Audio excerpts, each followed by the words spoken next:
Hello again.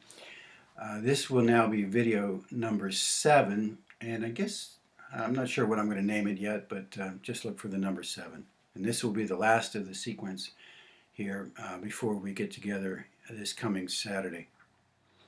Um, in this, I wanted to go back to working with the dream again in this twilight awareness. Remember, what we're trying to do with this heart work is not just limited to the twilight awareness, but also to bring the heart into the waking awareness and to experience time from a different perspective of the waking awareness, and also experience the environment around us from a different perspective, from the heart's perspective, which is very, very different from the brain's perspective. But going back to working with dreams in this twilight period,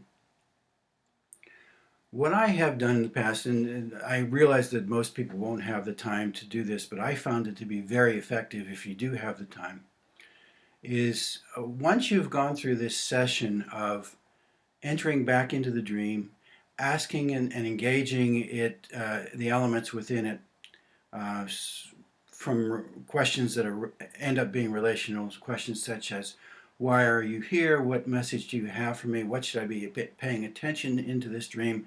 Those then become the springboard for an ongoing conversation that will take many different unexpected turns, just as any conversation does for you in real life, in waking life. I don't want to say it's real life because who knows really what's the real life? I don't know.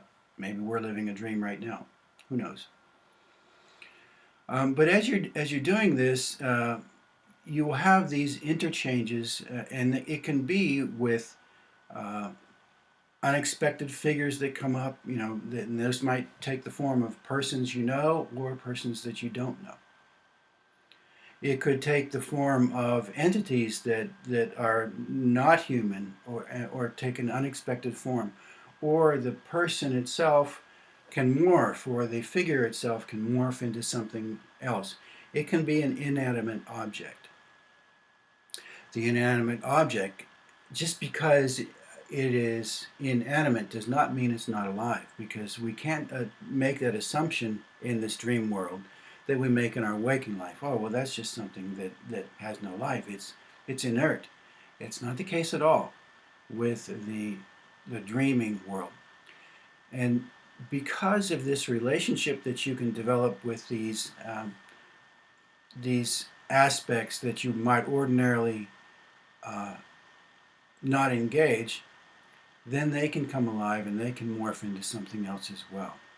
So every element of the dream is available for you to enter into this kind of relationship. But because of time limitations, you might find that there's one primary figure or image that comes up that sort of wants to be known and wants to enter into your world. Now, one thing I want to caution is that uh, what can happen is that the waking brain or the narrative self will want to judge this, and it will say things like, "Oh, that's insignificant. Yes, it's nothing there to even look at. It's nothing that attracts my attention."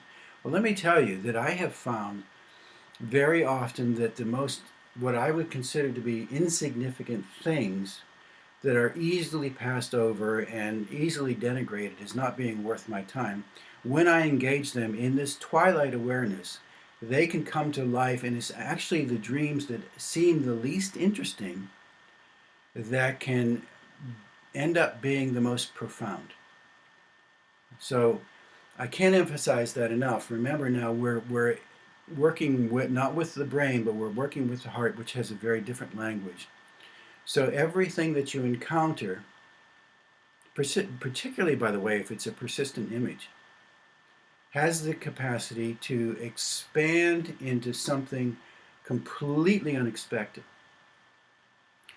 Now, that unexpected part of the dream is really important. Now, I know in our society people get really excited about lucid dreaming. Lucid dreaming is the awareness that you are dreaming while you're dreaming. So in essence, your waking mind is able to enter into the dream, like we're doing, somewhat like we're doing in the twilight awareness, and the waking mind is able to control the dream. Well, that's fine, but in the work that we're doing, what I'm hopefully urging you to do is to move away from that sense of wanting to control. Because that's a function of the narrative self. The narrative self wants control in order to feel safe in the world. But we're taking a very different perspective here. We're taking the heart's perspective, which already feels safe in the world, which is already moving beyond fear. You know, there's the old saying that perfect love casts out fear, and you can't either fear or love at the same time. You do one or the other. So let's choose love, and let's let the fear go away. And when the fear goes away, the need for control begins to fall away too. So when we are moving into the dream from the perspective of the heart, we're not taking the tack of control that comes with lucid dreaming. We're taking the relational aspect of the heart that delights in surprise. So we're not locked into trying to control the dream, but we're really relishing this capacity to be surprised by what we discover. This is so important because there's a lot of times that when you do this work, you'll find yourself thinking, I couldn't have made that up if I tried. And when you're moving in those waters, that's when it really comes to life. You know, that's when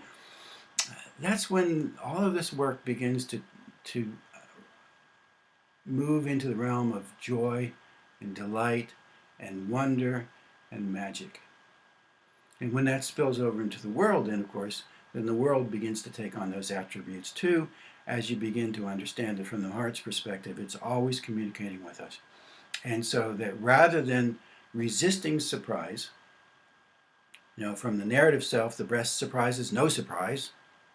Rather than resisting surprise, we relish it, we welcome it, we take it in, and we take great joy in that, because we are being expanded in ways that we could not consciously imagine. We could not consciously imagine it. Now what's happening is we're beginning to tap the unconscious or the subconscious. You know, they've done tests that seem to indicate that the conscious mind can process what I've read. Who knows whether these figures are completely accurate or not, because you read different sources and you might get different figures. But what I've seen, the conscious mind seems to be able to process about 40 bits per second of information per second. The unconscious or the subconscious is able to process anywhere from 20 million to 40 million bits of information per second. So when we're moving into the heart, now we're processing information in a way that is connected to the unconscious and the subconscious, and we're also accessing information that arises from those as well. So the brain is really a pretty inadequate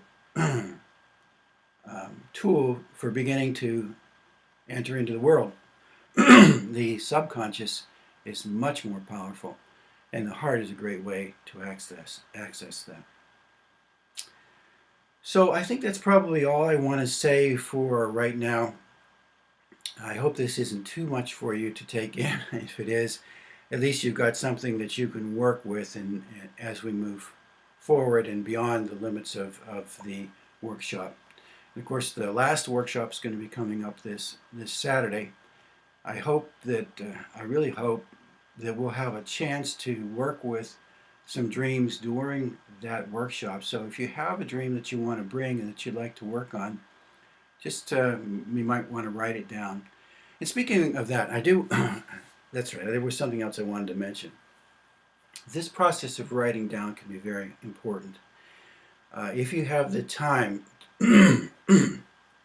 when you get out of bed, I always, when I have the time, like to go to the computer because I'm just oriented to writing at the computer. But you might be more oriented to writing longhand on a pad and pencil or pen, or you might want to draw And again, those of you who are artistically inclined, I would strongly urge you to bring your artistic ability into this conversation because, again, art is the language of the soul. It's one of the languages of the heart. So, but the important thing is, however you do it, to begin this journaling process. And what you will find is when you start to write the dream down, the conversation that you started in the twilight awareness can continue as you are writing this down. So you can continue the conversation by asking questions, and then because the twilight awareness is still continuing and the dream is still continuing, remember it's about relationships, so the dream itself can unfold as well as the figures within it. Now you can begin to access a complete cadre of counselors that will emerge from the dream time and begin to interact with you in waking time, largely through this journaling process. So what happens for me sometimes is that I'll notice that when I'm doing this journaling, questions might arise. And it's important that they arise in this context because these questions are not limited by the brain. They're not limited by thinking. They arise out of the unconscious and out of the subconscious, and therefore they have life-altering capacities. For example, this whole course that we're looking at right now and that we're experiencing came directly out of questions that arose from working with the dreams in the twilight awareness, and also when I would get to the computer and begin to write them down. Those questions, especially the one that led me into the heart, can represent an amazing turning point in your life. So don't undervalue this stuff. It can set you off on a completely new path that you would have never dreamed of before. You couldn't have thought of this stuff if you tried.